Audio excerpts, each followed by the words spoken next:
Alf Filapaina is a former police officer and now Auckland City Councillor. Joins us hopefully right now.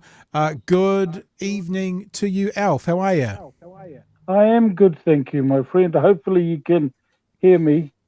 We can actually hear you just fine. I tell you what, I'll do you a little trick of the game.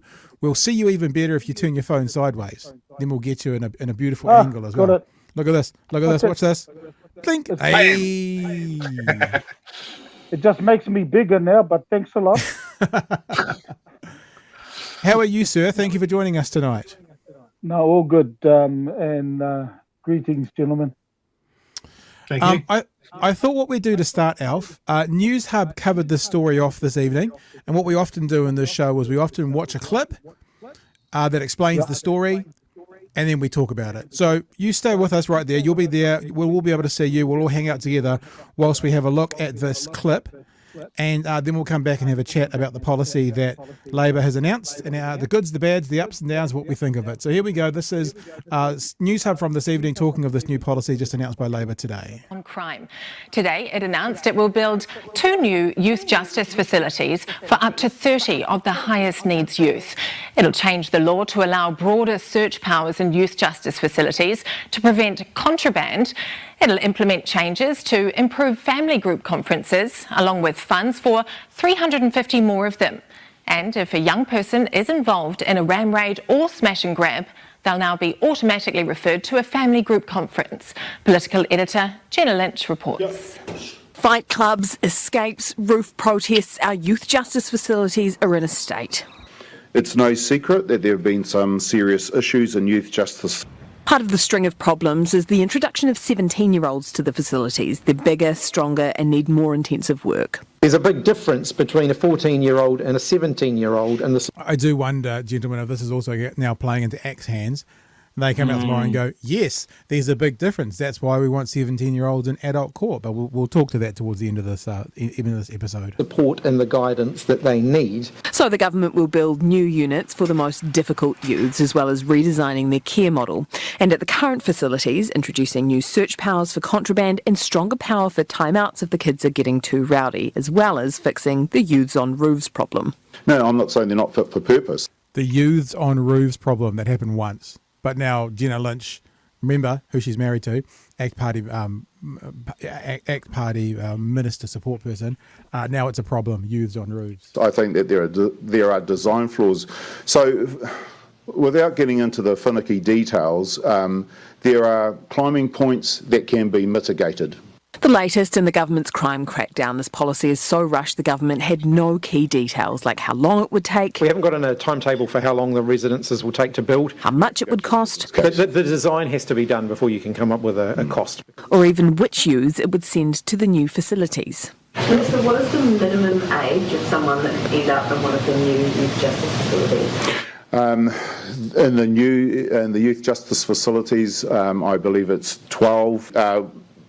It will be for the older young people. I have a preference right now for it to be the older end of the spectrum, but we will confirm those details. We haven't made a decision. The minister eventually capitulating and saying he'd look at a minimum age. Look, we can set a minimum age. What I'm saying is at the moment... It's never good when ministers are making up policy statements in the middle of a press conference, just quietly. We will work through the model of care. But even if there were young people in them, then there would be ways to keep them separate. It's like a couple of Keystone cops up there trying to answer them. They got no idea. It hasn't been thought through. It's obviously back of the envelope. It's knee-jerk. The government is trying to get itself back on track after its drag of distractions. Michael Wood returned today. A lot of people have sort of said, look, you silly goose, you got this wrong. Are you going to be standing in the election? Yes, I certainly will be. As did Kitty Allen. I love this. All right, we can cut out of it just here because now they're just talking about the other things going on in Parliament today. So there are a couple of things I'd really like to talk to, specific things about this policy. But I think, Alf, you're our guest. You're a bit of an expert in this. Certainly you're a person who's had experience in working with youth, working around criminal entities, that sort of thing, or criminal outcomes. And now you're working as a councillor in Auckland. What are your thoughts about the announcement today? I read the press release, so I'm actually quite happy in regards to what they've said around the penalty for people who end up using our young ones, our rangatahi. So I'm happy with that. All the others and family group conferences, for example, the change there around having the victim, for want of a better term, attend. I think that's a good thing, but that is what was in place years ago. When I used to attend FGCs, they could, and it was important that the victim, if he or she wanted to attend, and it's giving them a voice. So the fact that it's gone back to that, I'm happy with that as well. So for me, I think they're still missing the mark around stopping our young ones getting influenced by the gangs for some of them, because I think they've missed the mark in regards to that, and that is around our youth workers, and I've been consistent in regards to that. Let me throw out, this is from Newsroom reporting on this today, a few of the highlights from this situation. I'm just going to mute you while I'm doing this, Alf. I'm not putting you anywhere, but I think we're getting a bit of an echo from your end, which is fine. Not when you're talking, only when I'm talking. So I'm just going to mute you so we don't get that echo.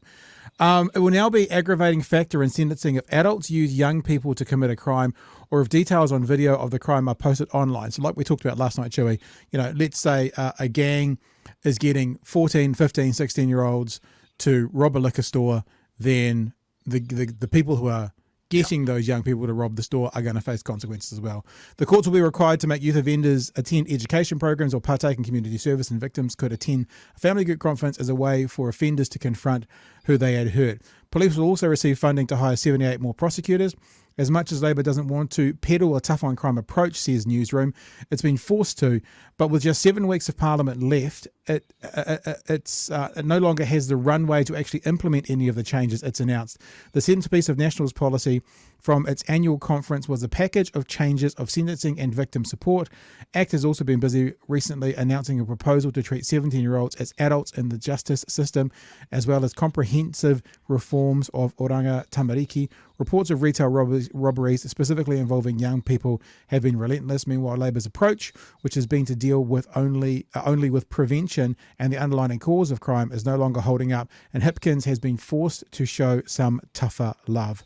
We talked last night, Chewy, and maybe we'll throw it back to Alf here, and I said this to Alf on the phone today. It feels like the idea of sentencing adults who use people to commit a crime, like you said, Alf, is a good idea and good direction. It feels like that is a policy. We always talk about a fence at the top of the cliff rather than an ambulance at the bottom of the cliff. The sentencing adults who use young people to commit crimes really does sound like a fence at the top rather than an ambulance at the bottom, and dealing with the causes of crime. So I'm really impressed with that. On the flip side, it did honestly look like they were making up policy in the middle of the press conference, which is not necessarily a good thing. Alf, you got any thoughts around that? You're back on, by the way. Yeah, look, Pat, for me, never make any decisions that affect our rangatahi, our community on the hop. I mean, from what we saw. I need to declare, and it's not a conflict, but just transparency to you and Chewy, and that is that I'm on the Ministerial Advisory Board for Oranga Tamariki. And the reason I say that is because I got brought on a year after the advisory board. I got brought on to look at the Pacific strategy for Oranga Tamariki, where we're separate to Oranga Tamariki. We're independent of them. And so I just wanted to let both of you know that. So, but my comments for me is going to be from somebody who's been in the job for 38 and a half years and councillor now for 19. And you never make decisions on the hop, because that's when you end up looking you look stumbling. And, you don't do that, because you got to be positive. The other thing is that I think for me, and again, it's around that consistent approach, which is you can't just have the education and get the young person, the rangatahi, to end up doing some courses. You also have to have an input in regards to the parents, the family situation where these young people are going back into. Because you can't just sort of say, hey, we'll look after you, young one, but the problems that you have at home, nah, look, we'll just let the system look after that. No, it has to be a holistic approach, because what you don't want to do is then get these young ones out of, whether it be the residences, court, into the community, but they go straight back into the environment that they had just come from. So, it's important that if you're going to wrap around the services to the young ones, you also wrap around to the parents or the caregivers, or mum. In some cases, it's only mum or the single parent. That's one of the things that I've learned over the years and shared by a lot of people. And, you just don't say, here you go, young person, we looked after you, but, good luck when you go back home and there's issues there around violence. There's issues there around no food. There's issues around, so that's one of the key things is to envelope the family as well, wrap around them as well. Yeah, Chewy, you got anything you want to jump in with? Yeah, I definitely agree with that. Certainly people that I've spoken to that work in that sort of area as well, it's a consistent message across all of them that often when this becomes a political football, they just focus on the offender. And they're like, it just becomes, tough on crime. Kids are getting away with this, that, and the other thing. But the moment that you start talking about addressing any of the causes or making sure that you truly shunt that person off this course that they're on, it's all too touchy-feely. I've been involved in family group conferences before, and I remember when they brought them in, and it was this is terribly, this is just sitting around and talking about it. There's no punishment. I found the one that I was involved with incredibly effective, for exactly the reasons that you said. Is that me as the aggrieved party felt listened to, could see the impact of what I was saying. Yeah, that was great for me, and I believe that person didn't do the same thing again. So isn't that the important thing though as well, Chewy? The important thing is the best and most effective way to stop reoffending. I mean, isn't that ultimately what society wants? We want people to be holistic. We want people to, become better people. We want them to put them on the right path. But if it's to do with the justice system, whether it's a family group conference, a court setting, an in-care facility, a prison, whatever it is, whatever level it is, isn't the ultimate goal to have them come out of whatever that is, be it the meeting to the other extreme end inside, being better people, or certainly being less likely to offend. Now, we all know, as we always remind people, Bill English called the prison the university of crime, that's a terrible way to get people from not to reoffend. And ultimately, I think, whether it's a family group conference or whether it's community service or whether it's an in-care facility or whatever, the idea is we all know that 99.99% of offenders on whatever level, whatever age, eventually are reintegrated into society. They're not going to be locked up and thrown away the key.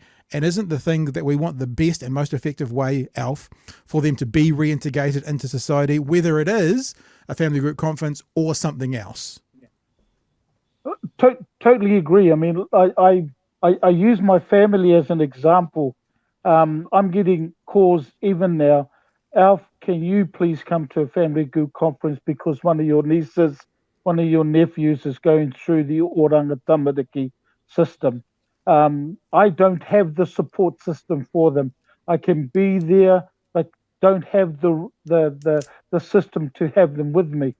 Why I mention that is that you will have family members being there and available, but not available for them when they need support, and they may need support 24/7 because of the situation they're in.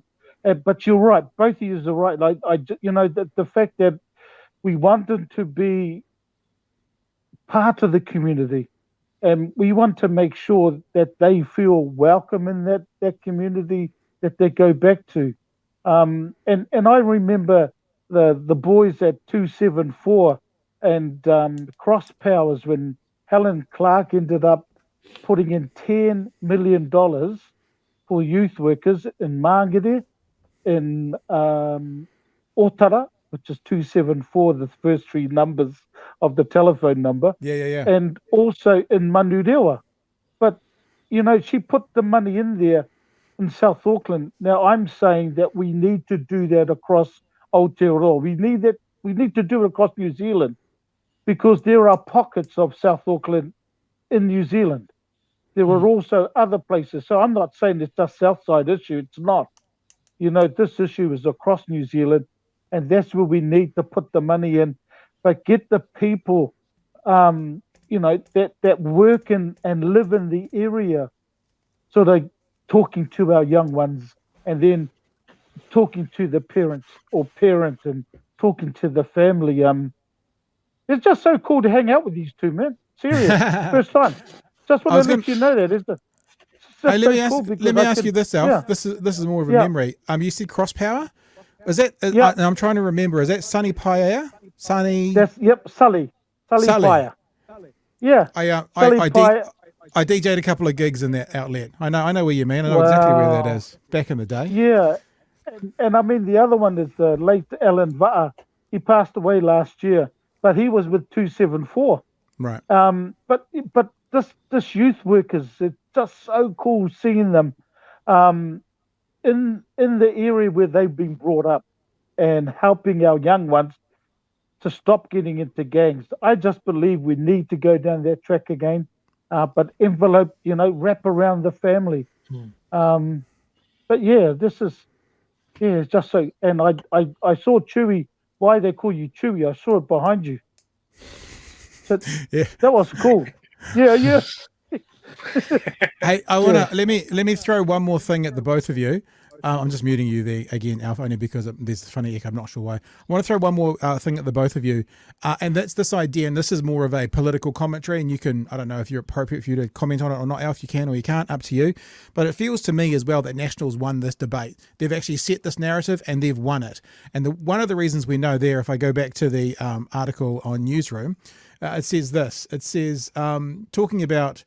Snappy soundbites echoed across the media last night, with the Prime Minister telling New Zealand he'd had a guts full of youth crime and gangs. Kiwis have had a guts full of people acting as if the rules don't apply to them, and I've had a guts full of that as well. The system needs a shake-up. It's a perfect soundbite, but one Hipkins, as Police Minister, vowed he'd never touch when it came to talking youth crime. Evidence-based policy makes good short-term politics. Evidence-based policy doesn't make good short-term politics, but it makes good politics in the longer term. If you look at the 9 years that National was in government, they were very good at short-term soundbite politics, he told Newsroom in September. But all of the fundamental problems continue to grow during that time. We're trying to get under, this is he's talking about when National was in, we're trying to get underneath these problems and try to fix them rather than just try and win the spin war about them. His cool, calm and collected vision of 10 months ago is a far cry from the position he has now had to take. I've been fed up with this the whole way through, Hipkins said in a post-cabinet announcement on Monday afternoon. Now that says to me that National has won this narrative, and that says to me that now Labor has to play this soundbite, short-term, let's get a headline, tough on crime game, even though he knows from 10 months ago, if we get in Bill and Ted's time machine and we go back 10 months, Chris Hipkins knows this is not the way to solve the problem. But because Nationals won the narrative, this is now the bullshit politics we're going to have for the next 89 days. Any thoughts around that, Alf? Look, for me, it's interesting looking around Southside where I've lived since we moved from up north down to Mangere. And interesting, there are still signs up there with law and order. Come to a place, and we are going to talk law and order. Now that's from the National Party. I mean, obviously, I've stood under a Labour Party banner after I won the councillor's by-election as an independent and ran against Labour way back in 2003. But for me, you're right. It has, because this is the announcement. For me, and I'm talking from a person who's been in the community like yourselves, I just want to find some solutions as well, but I want to support what is what are good ideas. You know, I mean, if there's some good ideas out there, and I believe that they're going to make a difference, well, I'm going to support that. And whether it's any party, because for me it's around the community. This is why I've put my name forward 2003. It's because of the community. It's not because of Labour or my politics. Is if National had a good policy and said, look, this is what we should do, and this is how we're going to do it, and I believe that is the right way for our young rangatahi and their parents, well, then I will be supporting that as well, because it is about them and the family. So you're right for this to happen. You're right. Yeah. Joey, what's around your the thoughts? narrative. Look, I've been pretty clear on the show that I would prefer to see the money that they would pour into putting 17-year-olds in prison and, being tough on crime, putting more people into prison, into pouring that money into OT and just hitting the problem off at the root, basically. And it is. It's just wrapping around whole communities and whole whānaus. It's making sure the right people are in the schools early, that they can identify these problems and solve it early before it becomes a bigger societal problem. And ultimately, the payoff for that is that you're going to get a more functioning citizen. Yeah. You're going to break that cycle. Everybody knows it's a cycle. So why are we going, we're only going to kick in and trying to break the cycle at 15, 16, 17, 18? Makes no sense. Preach, Chewy. I hear it. Hey, Pat, can I just say something with what Chewy said? Yeah. Please. Yeah. Look, Chewy, like I said, man, I should hang out with these two again, more. But look, I just wanted to sort of let you know that with this is with my ministerial hat on at Oranga Tamariki. But you're right, and we ended up visiting 2 community iwi-led prototypes, they were calling them, around how they could keep their rangatahi, their iwi, out of Oranga Tamariki residences. And I have to say that both of them, and we're going to see others around New Zealand just to have a look and see what they got in place. But they says, look, we don't want to replace Oranga Tamariki. We want to keep them out of Oranga Tamariki, but we want to do it our way. And Oranga Tamariki is supporting them financially to do that. Both of those prototypes were keeping their young ones in their iwi, their area, out of Oranga Tamariki. That is what they're doing now, and we're supporting that by making sure that the visits we're making in the next couple of months are making sure that they're set up to do that, because it is about the community. Chewy, you're so right. I just needed to say that because we're doing it now just to check with these groups. They're even looking at a Pacifica one as well, because a lot of the kids that are in these residences, a lot of them are half caste, Maori Pacifica. So, there's a prototype. Hate using that word. I don't know what else to use, but they're looking at one in Auckland, and a Pacific-led one. Chewy, you're so right. Then, sorry, Pat. That's right, Alf. Chewy's everyone's favourite. I don't mind you heaping praise on him. That's fine. No problems. Hey, look, thanks so much for joining us, Alf. We really appreciate you giving us some of your expertise, both as a councillor working in and around issues around Auckland, South Auckland as well, but also as a former police officer. It's been amazing for you to join us tonight, Alf Filapaina from Auckland City Council and former police officer. All the best, man. We appreciate your time. Man, yeah, so cool. Like I said, thanks a lot, gentlemen.